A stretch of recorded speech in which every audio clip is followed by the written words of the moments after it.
Yo, what's up mga lods? Muling nagbabalik ang inyong siklistang kulot.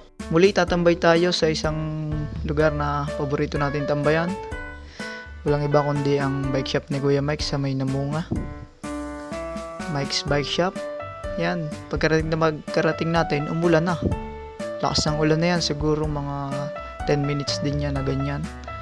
Tapos, maya-maya rin lang, ititila na rin. Yan, tumila na din.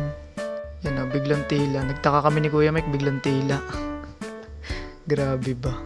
Tapos maya lang may dumating na magpapagawa. Tagaibahan daw si Idol. Magpapalit daw siya ng rim. Tsaka yung hub sa unahan papalitan din daw. Kung makita nyo, binabaklasan ni Kuya Mike yung rayos ni Idol. 32 holes nga pala to. Dito nga pala sa shop ni Kuya Mike, nagbabaklas. Nagkakabit kami ng kahit ilang holes, kunwari 32 to 36 holes, 32 yung hub, 36 yung rims, kayang-kayang palitan niya ni Kuya Mike. Kahit baligtad, 32 yung rims at saka 36 yung hubs, kayang-kaya pa rin niya ni Kuya Mike. Basta yung length ng rayos ay tama. Ayan, napalitan na yung rims ni Idol. Ganda, Sagmit Evo 3 yata yan. Matagal-tagal din tong ginawa ni Kuya Mike kasi wala namang masyadong customer. Tsaka nag-iisa naman si Idol, kaya tamang kwentuhan at tsaka istoryahan na rin yan. Ina-align na. Tinuturo na ni Kuya Mike. Sa garning pag-align niya pala ay kailangan ng mahabang pasensya. Ay talagang kailangan pabalik-balik. At kailangan ituwid yan eh. Gawa ng siyempre pagkatagilid din. Hindi naman gugulong ng ayos ang iyong bike. Tapos yung kinabit na ang gulong. Tapos na yung likod na gulong. Oh, ayos na yan. Mabilis lang naman papalitan lang rims lang.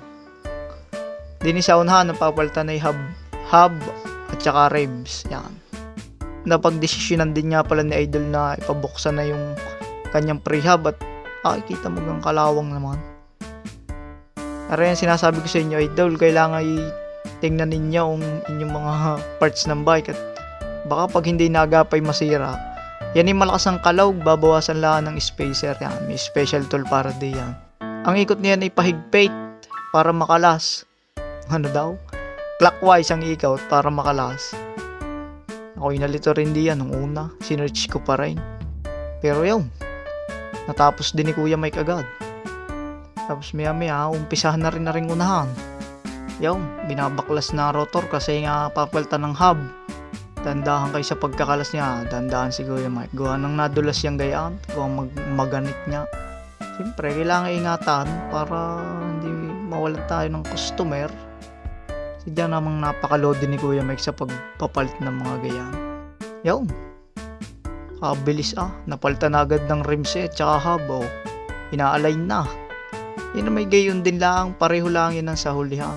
Ang pagkakaiba lang diyan, kailangan tuwid na tuwid ang pagkaka-align mo, gitnang gitna. Gawa nang sama naman tingnan at tabingi sa rigid fork ay 26er, hindi pwedeng tabingit, mananabit ang gulong. Kaya kailangan ng scales at ng diskarte ng pag-align sa gayaan. Ako'y hindi pa marunong niyan, aminadong hindi pa marunong, gawa nang wala akong mapagpraktisan na eh. Ako na may natatakot maggawa ng gayaan at hindi pa nga rin ako marunong mag-lace. Banda-banda rin tayo mag-aaral. Yung, kinakabit na ni Kuya Mike ang gulong. Maya pa simbolo na ulit. Tapos yung, isang buo na. Ayos na. Binabalik na lang ni Kuya Mike yung stock na rim tape ng isa. Itatalay at ipapadala rin kay Idol. Si Idol nga pala tagaibaan pa. Shoutout nga pala sa mga tagaibaan dyan. Tumambay na ulit kayo din sa bike shop. Walang mga tambayan Yan, di nagtagal ako umuwi na rin at ako'y takot sa ulan Kita nyo nga lakas kanina. Baka tayo abutin. Mahirap yan. Wala tayong kapute. Ay siya, paparni na ako. Unting papugi lang kahit pangit. Sadyang maalog pa rin. Lode. Maalog sadya. Talagang pakit pa Ay siya, tama na iyo. Talaga napakahaba na rin video nga rin. Baka kayo tama rin na manood. Siya, salamat sa panonood. Maraming salamat sa inyo. Babaws.